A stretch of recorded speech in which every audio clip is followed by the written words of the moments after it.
Good day, Bayaos. Today we're going to solve a problem from the book of Thermodynamics by Eunice Engel, Chapter 11, Combined Conduction and Convection Heat Transfer.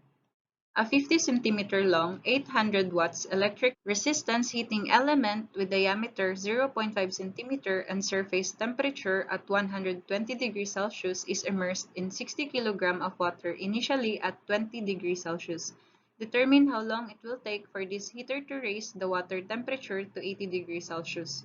Also, determine the convection heat transfer coefficient at the beginning and at the end of the heating process.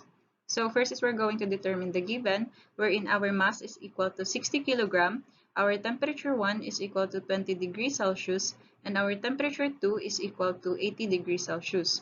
And our heat per unit time is equivalent to the energy generated per unit time, which is equal to 800 watts. And the specific heat of water at room temperature is equal to 4.18 kilojoules per kilogram times degree Celsius in property table, table A-2. So first is we're going to determine the time it will take for this heater to raise the water temperature to 80 degrees Celsius using the equation of heat in is equal to mass times the specific heat of water times the quantity of temperature 2 minus temperature 1. So just derive this equation and we will get the change of temperature is equal to mass times the specific heat of water times the quantity of temperature 2 minus temperature 1 over the heat in per unit time. So just substitute the values and plug it in your calculator and we will get 18,810 seconds and convert it into hour and we will get 5.225 hour.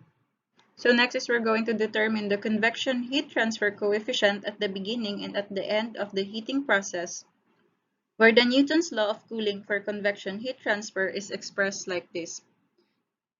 Heat per unit time is equal to the convection heat transfer coefficient times the surface area times the quantity of the change in temperature. So we'll just derive this equation for us to determine the convection heat transfer coefficient at the beginning and at the end of the heating process, and the equation will become like this.